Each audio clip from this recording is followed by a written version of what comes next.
We said your leading coefficient of your denominator has to be 1. It is.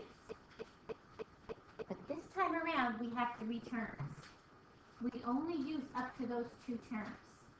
So our leading coefficient is 1. We don't have to worry about it. We're going to use the last 2. We're going to actually divide with 2 things. We're going to start like this. Pull out your coefficients. 1, -2, 5, and I'm going to check. I have 3, 2, 1. What am I missing? 0. I have no x0 in there. Now, when we had this before,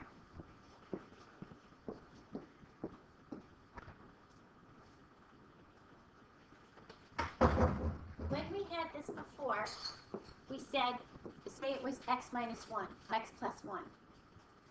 We took this out the opposite way, right? One's a factor, one's a root. So we took this out the opposite way. We're going to do the same thing with these pieces. We're going to take out -3, the opposite 3. We're going to take out 1, the opposite -1. In that order. In that order. We're going to divide with 2 divisors here. Yes, top. We did this last year. Yeah. Now, first time through, all I want you to do is watch. I don't want you to write. Because what happens when you write and try to do it at the same time, you kind of miss it. If you get the pattern of it, it's so much easier.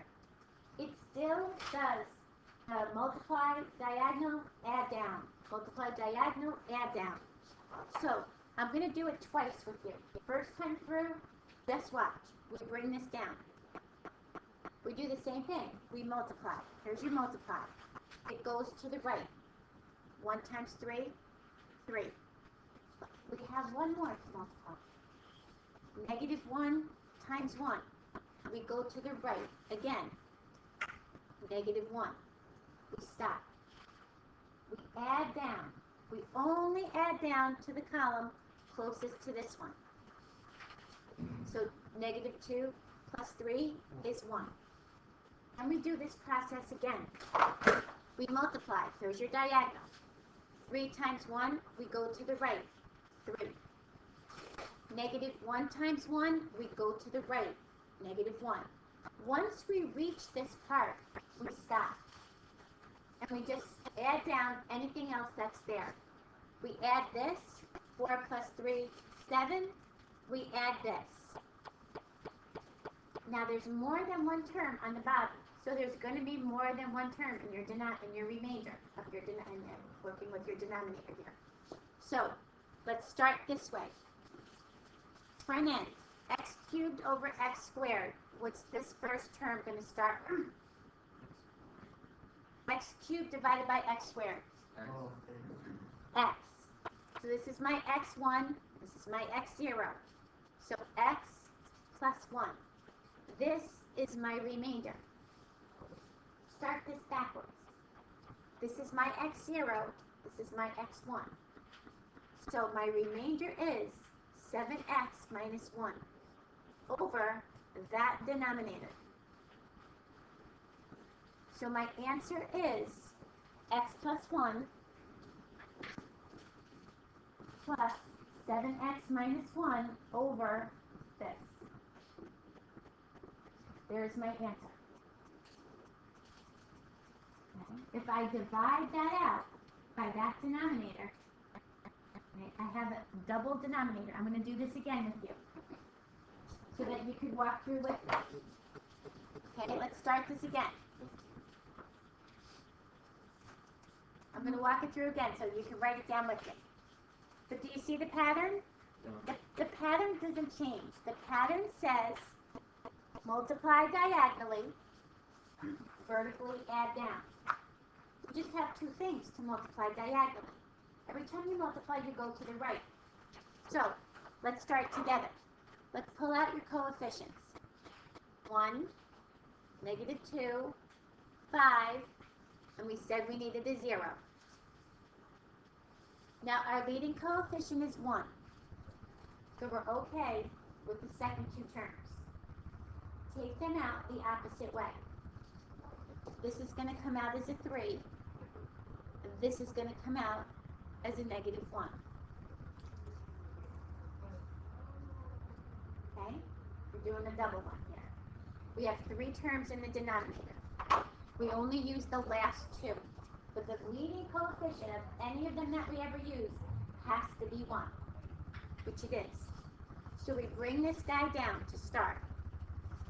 First thing we do is multiply. Here's our diagonal. 3 times 1 is 3. It goes up here.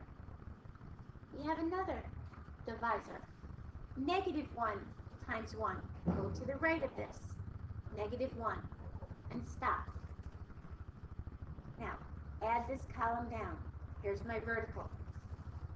This gives me a 1. I multiply again, diagonally. 3 times 1 is 3. I go to the right. Then I've got another little thing to multiply. -1 times 1, go to the right, is 1. The 3's into the 5, right? Yes. Wait, why do you only do that for the first 2 and then the last 2? Say that again? Like, why you only use -1 for the first 2 and then use 3 for the last 2? We use both. 3 times 1 is 3. -1 times -1 is -1. We stopped and added this down. Then we repeated it. 3 times 1, whoops, It's 3. is 3. Here's my 3. I thought I changed colors. And -1 times 1 is -1. I should have changed the color. It would have looked easier instead of doing it the same. So now, once you reach this end, you stop. Add this down. This becomes your 7. This becomes your -1. Okay? Front end says x cubed over x squared. This has got to start with an x. So x plus 1. And this is your remainder. You're going to have 2 terms in your remainder. Go backwards. This is x0. This is x1. So 7x minus 1 over this denominator. This one. Yes? So, how do you know that it's like, it goes like 3, -1? Like, Because how do you know it's not switched? So like far as like, yeah, it goes, greater left to than the right. It goes left to the right. And how do you know it's x? It's like 7x. How do you know it's not 7x squared or 7x cubed? You're right, because your remainder is going to have 2 terms. So I said start backwards instead of start here. Alright. Your last term is always x0. There's no x. Same as this one. This is really x0. There's no x. So if you do that, it's easier to start backwards. Then this is x1. That was a very good question. Very good question. That's why in that remainder, we work backwards. When it's got 2 things that you're dealing with, you generally have 2 in your remainder. This one's a little tougher than the other ones. So let's take this and apply this to the homework ones that we didn't do last night. Okay? Let's go to your homeworks.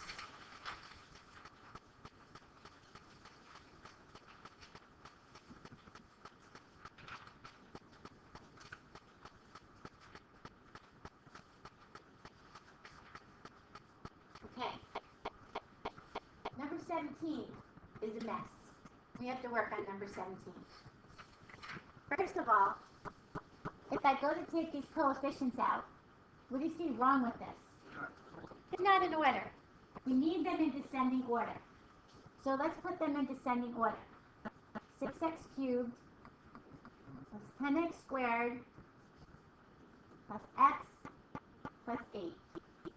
We're going to divide this whole thing by 2x squared plus 1. Now, in the denominator, I have a 2x squared plus 1. If I have an x squared, where's my x term? There is none. There was none. So let's expand this. Now you have 3 terms in your denominator. Right? The leading coefficient has to be 1. So what do I have to do first? Yeah, let's factor out this 2. If the 0 is not affected, and there's my 1/2. So when I divide this by 2, I need to remember this at the end. I need to remember to divide my rest of this by 2. Okay? So let's pull out your coefficients. You have 3 terms in your divisor.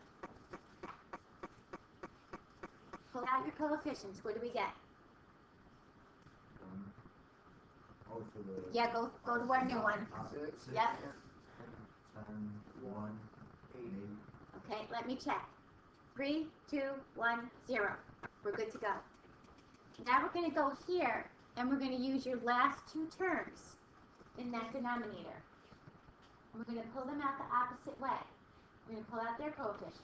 Well, actually, yeah, their coefficients. The 0, we can't change. A 1, we make it a negative 1/2.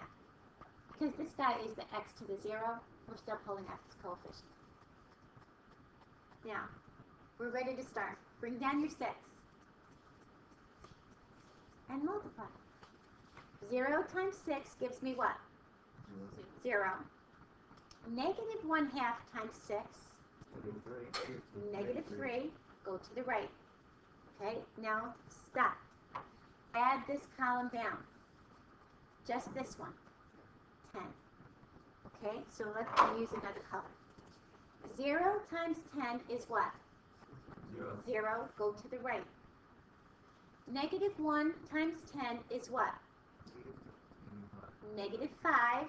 Go to the right. We're at the end, so we stop. This is the only time when you're done that you finish adding up whatever's not done yet. So this one's going to become negative 2, and this is going to become 3. Okay? Now, I've got x cubed over x squared. So what does this one start with, the 6? 6x plus 10. Okay, plus, good. Here's my remainder. Work yourself backwards. So negative 2x plus 3 over, good, 2 plus 1.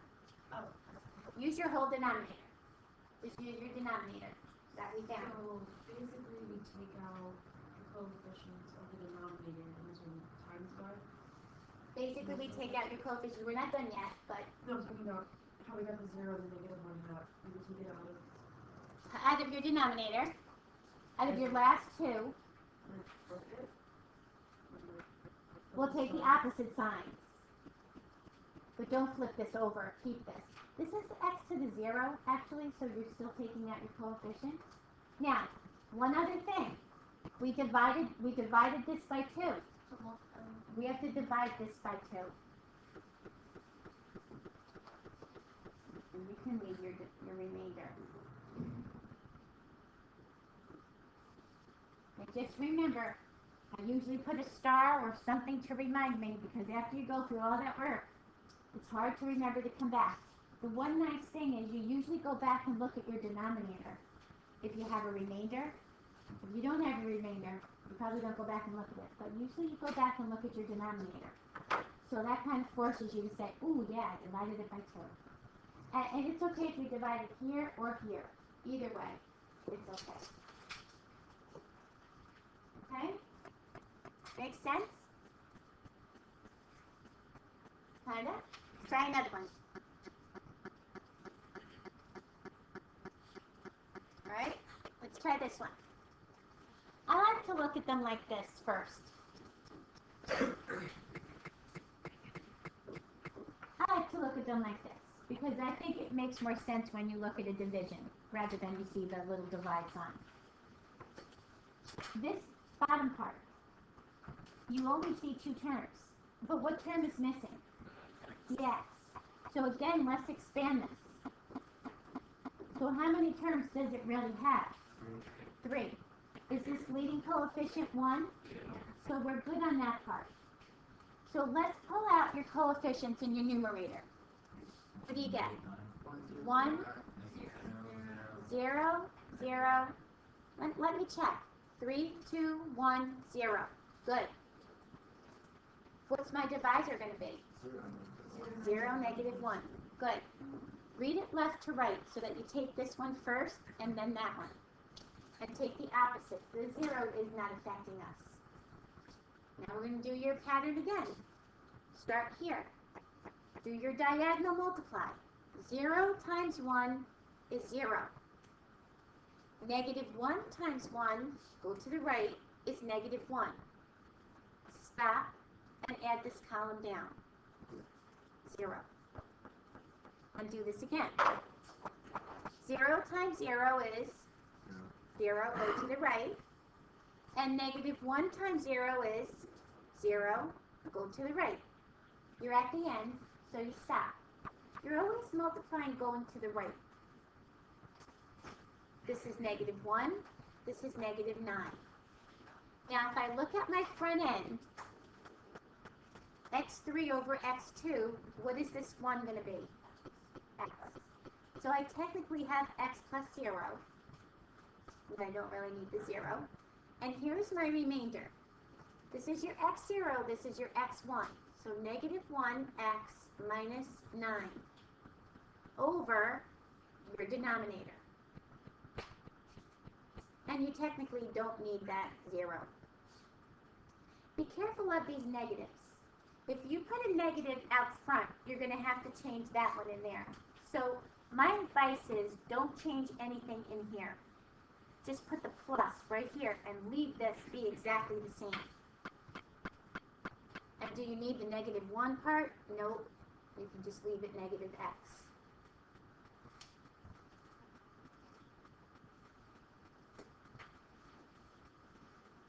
Okay? I need you guys to set up the last one. Think about it and set it up.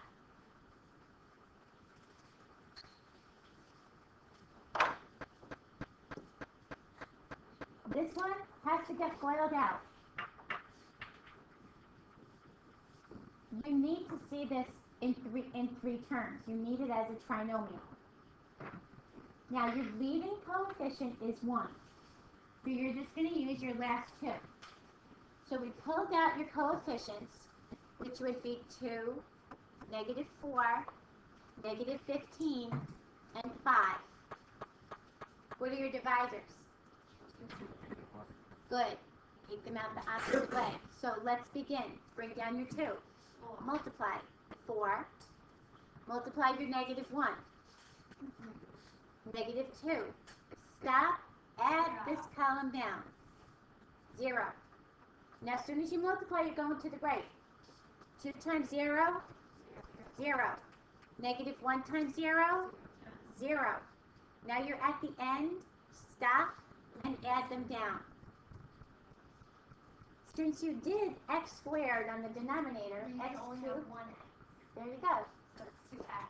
2x. And Julia said we don't need the plus 0. No, plus -7x X plus 5 plus 5. over negative. I mean that's the x. Uh-huh. Just leave your same denominator. That trans. That's your answer. Bang. Bang. Would it be alright for if the denominator Wait, we one put x squared minus Yeah. 2x? It would be fine. Yeah. How did it change from -2 and 1 to Because it comes out the opposite way. If it was this, it would come out to be x is 2, because it's technically like setting this equal to 0. So it's like setting each one of these equal to 0. So we're just taking them out the opposite way. That's a tougher concept to get used to. That's a little bit of a tougher one to grasp. I think it's fun. You think it's fun? Yesterday when we looked at this first problem, remember? I wanted you to see where we were going with your dividing, where the 0 thing was going. And we found one of the zeros and we divided it out. Because we said we couldn't factor this as it was. I don't know how to factor this. So if I take out one real 0 and it drops me down to a quadratic, I should be able to factor that. Even if I can't factor it, I can use the quadratic formula. So we did that, and we found its other two zeros, right? Remember yesterday? All right, I'm going to flip to this side down here. So I look at this one, and I say, okay, let me see if I can factor this. Do they have a greatest common factor? As in no, they don't have a greatest common factor, right? No. If I group them, would I get a common factor?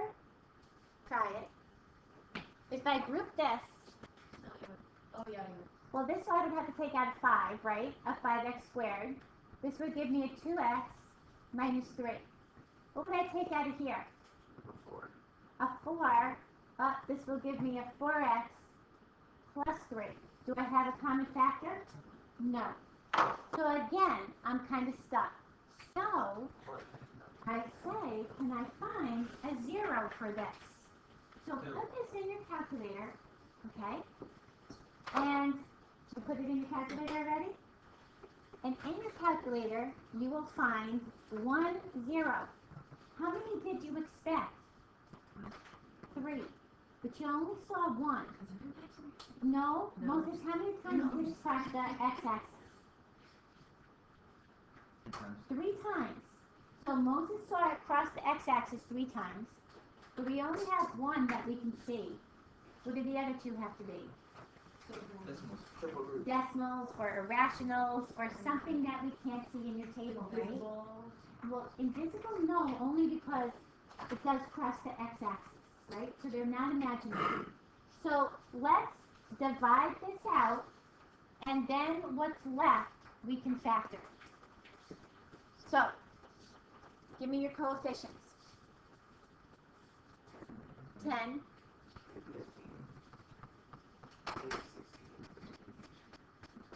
Good. So let me see. 3, 2, 1, 0. Good to go. And we've got a 2. Okay, one of our zeros is 2. As long as one of our zeros is in there, we're going to use that to find the other zeros. Yes, yes, because we can't find it by factoring. So we bring down your 10 and we multiply. What is 10 times 2? 20. Add down. What do you get? 5. What is 5 times 2? 10. Add down. 4. What is 2 times negative 6?